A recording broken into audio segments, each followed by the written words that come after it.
আমরা একজন হাউসওয়াইফ, আর প্রত্যেকটা হাউসওয়াইফের কাজ কিন্তু বলতে পারো প্রায় সমান। আর প্রতিটা দিন আমরা কিন্তু সকালবেলা ঘুম থেকে উঠে এই কাজগুলো করেই থাকি। আর আমাদের কিন্তু সকলের কাজ করার ধরনটা এক নয়, বলতে পারো এক একজন এক এক রকমভাবে কাজ করে থাকি। যার যেটা ভালো লাগে সে কিন্তু সেইভাবে কাজ করে থাকে, আর আমারও যেরকম ভালো লাগে আমিও কিন্তু সেই রকমভাবে কাজগুলো করে থাকি। হ্যালো বন্ধুরা, আমি পূজা। সকলকে জানাই আমার চ্যানেলে আরও একটা নতুন ব্লগের সঙ্গে অনেক অনেক স্বাগত। সকলের জন্য রইল অনেক অনেক ভালোবাসা, আর বড়দেরকে জানাই প্রণাম। আর আজ তোমরা যে যেখান থেকে আমার ব্লগটা দেখছো, আশা করি ঈশ্বরের কৃপায় তোমরা সকলে খুব ভালো আছো আর সুস্থ আছো। আর গত কয়েকদিন ধরে যে পরিমাণে ঠান্ডা পড়ছে, ঠিকমতো ব্লগই শ্যুট করা হচ্ছে না। আর এই ব্লগটা 3 দিন আগের, তোমাদের সঙ্গে শেয়ার করা হয়নি। এই ঠান্ডার জন্য একটু আলসেমি ধরে নিয়েছে, আর এই কারণে কিন্তু আমার কোনো ব্লগ শ্যুট করা হচ্ছে না। আর এই ভিডিওটা এডিটিং করতে আমার বেশ 2 দিন সময় লেগে গেছে, সেজন্য ব্লগটা তোমাদের সঙ্গে টাইম মেনটেন করে শেয়ার করা হয়নি। আর এই ভিডিওটা শ্যুট করতে আমার কিন্তু বেশ খাটনি হয়েছে, তার সঙ্গে এডিটিং করতেও কিন্তু আমার প্রায় 2 দিন লেগে গেছে। তারপর কিন্তু আজ আমি তোমাদের সঙ্গে এই ভিডিওটা শেয়ার করছি। তাই তোমাদের কাছে রিকোয়েস্ট রইল, যারা এখন আমার ভিডিওটা দেখছো, যদি কিছু ভালো লেগে থাকে অবশ্যই বন্ধুরা ভিডিওটাতে একটা লাইক করে চ্যানেলটা সাবস্ক্রাইব করে দিয়ে আমার পাশে থাকতে পারো। এই ভিডিওটাতে যদি তোমরা আমাকে অনেক অনেক ভালোবাসা দিয়ে থাকো, তাহলে নেক্সট টাইম থেকে এরকম ধরনের ভিডিও অনেক তোমাদের সঙ্গে শেয়ার করব। প্রত্যেকটা দিন আমি আগে সকালে ঘুম থেকে উঠি, আমার পর ঘুম থেকে উঠে আমার ছেলে আর হাজব্যান্ড। এই কারণে ঘুম থেকে উঠে একদম যখন সোজা ওয়াশরুমে যাই, ওখান থেকে নিজের বাসি কাপড়টা একেবারে চেঞ্জ করে তারপরেই কিন্তু আমি ঘরে আসি। ঘরে এসেই আমার সবার প্রথম কাজ থাকে জানলাগুলোকে খুলে দেওয়া। দিন তাই জানলাগুলোকে একটু লেট করে খুলি। জানলাগুলোকে খুলে দিয়ে তারপর যত পামোচ আছে সেগুলোকে বাইরে রোদে দিয়ে আসি। এখন তো রোদ্দুর নেই, তাই বাইরে একটু রেখে দিয়ে আসি। তারপর বাসি ঘরটাকে ঝাঁট দিয়ে নিলাম। তারপর আবারও পামোচগুলোকে বাইরে থেকে ভালো করে ঝেড়ে নিয়ে এসে তারপর ঘরে পেতে দিলাম। আমার সকালে ব্রাশ করার পর 1 কাপ চা লাগে, সেজন্য ব্রাশটা একটু লেট করেই বলতে পারো। সকলেরই তো ঘুম থেকে উঠে বড় টেনশন যে বাসি কাজটা কতক্ষণে শেষ করব। আর আমারও তাই বাসি কাজ শেষ করে তারপরেই কিন্তু আমি যাই ব্রাশ করতে। ব্রাশ করে সোজা চলে এসেছি এখন ঘরে। আর রাতে এঁঠো বাসনগুলো আমি কিন্তু রাতেই মেজে রাখার চেষ্টা করি, তাহলে সকালবেলা হলেও আমার কিন্তু বাসি কাজটা একটু হালকা থাকে। গতকাল রাতে যে বাসনগুলো আমি মেজে রেখেছিলাম, সেই বাসনগুলোকেই এখন আমার বাসনের র্যাকে পুরো সাজিয়ে নিলাম। আর এখন আমি বসাবো একদিকে চা, আরও একদিকে দুধ।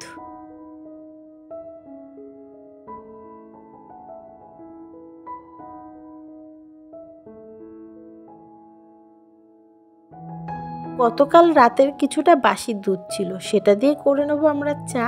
আর যেটা নতুন দুধের প্যাকেট কেটে এখন জাল দিচ্ছি, সেটা দেবো ছেলেকে।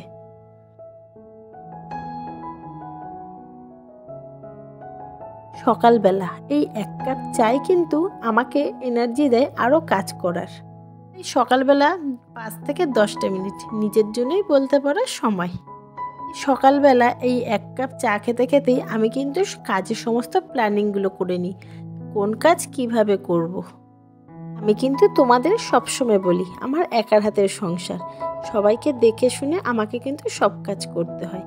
তাই সকালবেলা এই 1 কাপ চা খেতে খেতে আমি কিন্তু সমস্ত কাজে প্ল্যানিং করে নিই যে আজ কোন কোন কাজ করব আর কি কি রান্না হবে। আর সকালের এই চা খাওয়ার টাইমটুকুই বলতে পারো আমার নিজের জন্য, আর বাদবাকি সারাদিনই সংসারে নানান কাজেই কিন্তু দিন চলে যায়। আমি যখন চা খাচ্ছিলাম, পাশে কিন্তু দেখেছো কম্বল মুড়ি দিয়ে একজন শুয়ে আছে, সেটা আর কেউ নয়, আমার হাজব্যান্ড।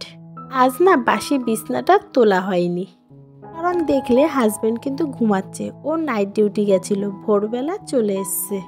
এই কারণেই ও এখনও ঘুমাচ্ছে, আর ওকে কিন্তু আমি ডাকিনি, আর এখন আমি ওকে ডাকবো না, একেবারে দুপুরে লাঞ্চের সময় ডাকবো। আর এই কারণে বলতে পারো আমার বাসি বিছনাটা কিন্তু আজ আর তোলা হলো না।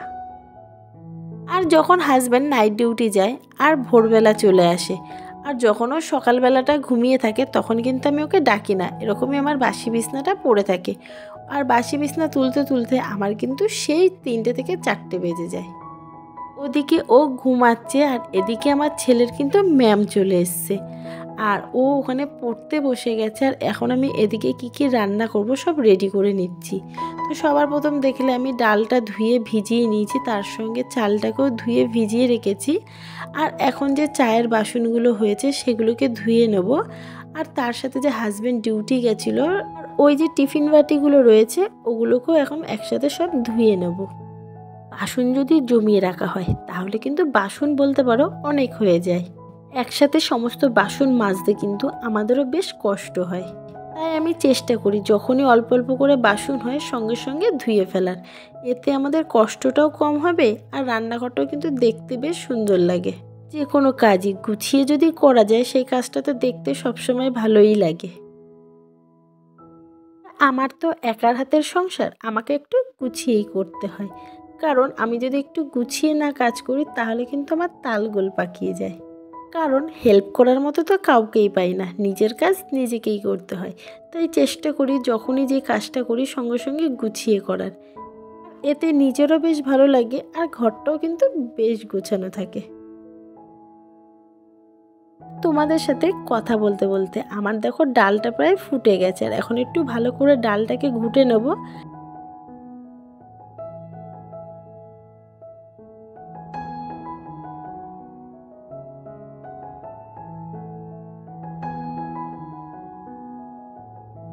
বরমশাই এখনও দেখো ঘুমিয়েই যাচ্ছে, তো ওকে আর আজকে ডাকবো না। আজকে খুবই সিম্পল রান্না করব।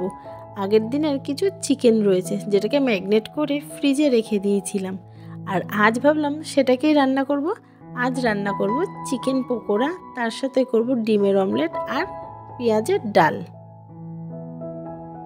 আজকে বরমশাই তো ভোরবেলা চলে এসছে, বাজারে যেতে পারিনি, সেজন্য সেরকম কিছু বাজার আনতে পারিনি।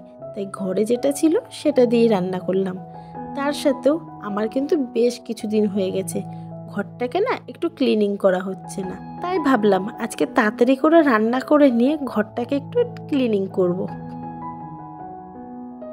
আমি প্রত্যেকটা দিন স্নান করতে যাওয়ার আগে একবার করে হলেও কিন্তু ঘরটাকে ক্লিনিং করে নিই, আর সেটা না প্রত্যেকটা দিন আর তোমাদের সঙ্গে শেয়ার করা হয় না। আমার কিন্তু বেশ ভালো লাগে প্রত্যেক দিন নিজের ঘরটাকে একটু ক্লিনিং করে সুন্দর করে সাজিয়ে গুছিয়ে রাখতে। হাঁড়ি আন্দাজে ডালের পরিমাণটা একটু বেশি হয়ে গেছিলো, তাই হাঁড়ি থেকে কিন্তু ডালটা পড়ে যাচ্ছিল। তাই ডালটাকে আবারও একটা গামলার মধ্যে ঢেলে নিলাম, আর ঢেলে নিয়ে লঙ্কা দিয়ে ভালো করে ডালটাকে ঘুটে নিয়ে আবারও ফোটাতে বসিয়ে দিয়েছি। আর এদিকে দেখো আমার ভাতটা হয়ে গেছে, আমি ভাতটা উপর দিয়েও আবারও তুলে নিলাম।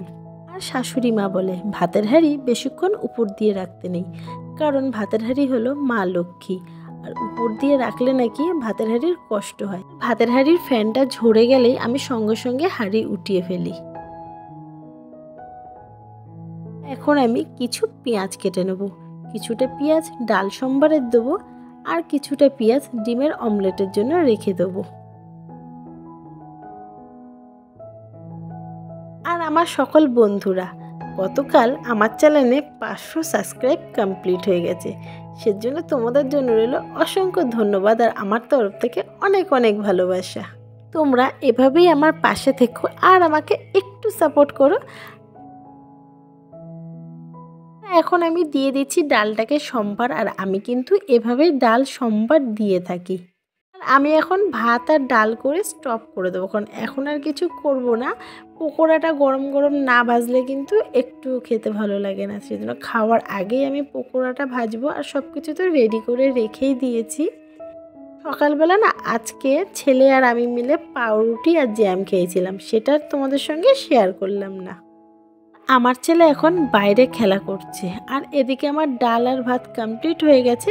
এখন আমি সোজা চলে যাব ঘরের দিকে, ঘরটাকে একটু ক্লিনিং করতে। ঘর ক্লিনিং করার আগে আমি কিন্তু আগে রান্নাঘরটাকে ক্লিনিং করে নিচ্ছি, তারপর এখন সোজা চলে যাব ঘরে।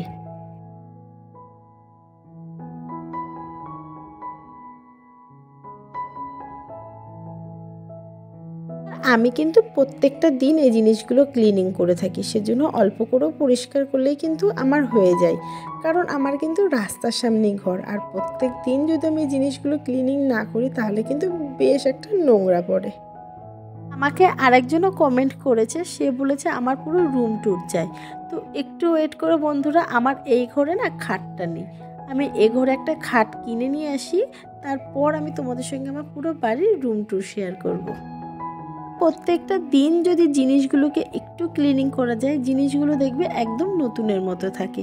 যেমন আমার এই আলমারিটার বয়স কিন্তু 5 থেকে 6 বছর। আমি প্রত্যেকটা দিন ক্লিনিং করি বলে কিন্তু এখন আমার আলমারিটা প্রায় নতুনের মতোই রয়েছে বলতে পারো।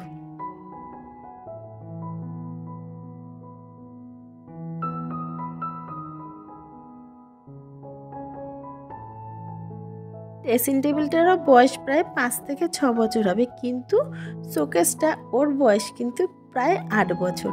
আর প্রত্যেকটা দিন আমি প্রত্যেকটা জিনিস ক্লিনিং করে রাখি বলে আমার কিন্তু প্রত্যেকটা জিনিস এখনও বলতে পারো প্রায় নতুনের মতনই রয়েছে। প্রত্যেক দিনই কম বেশি এই কাজগুলো কিন্তু আমি করে থাকি, কারণ এই কাজগুলো করতে আমার কিন্তু ভীষণ ভালো লাগে। আজকের ব্লগটা তোমাদের কেমন লাগলো কমেন্টে কিন্তু অবশ্যই জানিও। আর এই কাজগুলো কমপ্লিট করে সোজা চলে গেছিলাম ছেলেকে স্নান করে দেওয়ার, ওকে স্নান করিয়ে ঘরে তুলে দিয়ে তারপর আমিও চলে গেছিলাম সোজা স্নানে। স্নান করে এসে আমার কিন্তু সবথেকে বড় কাজ থাকে পুজো দেওয়া, আর পুজো দেওয়া কমপ্লিট করে আমি আর ছেলে দুপুরের লাঞ্চ সেরে সোজা চলে গেছিলাম আমার গোপাল আনতে। আমার গোপাল কিন্তু এখনও বাড়িতে আনা হয়নি, তোমরা কিন্তু জানো, সেজন্য সোজা চলে গেছিলাম গোপাল আনতে।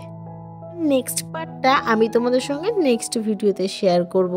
আর আজকের ভিডিওটা আমি তাহলে এখানেই এন্ড করলাম। আবার দেখা হবে তোমাদের সঙ্গে নতুন কোনো ব্লগের সঙ্গে। ততক্ষণের জন্য তোমরা সকলে ভালো থাকবে, সুস্থ থাকবে। আর আমার ভিডিওর তোমাদের যদি কিছু ভালো লেগে থাকে অবশ্যই বন্ধুরা ভিডিওটাতে একটা লাইক করে চ্যানেলটা কিন্তু সাবস্ক্রাইব করে দিয়ে আমার পাশে থেকে যেও। Bye bye.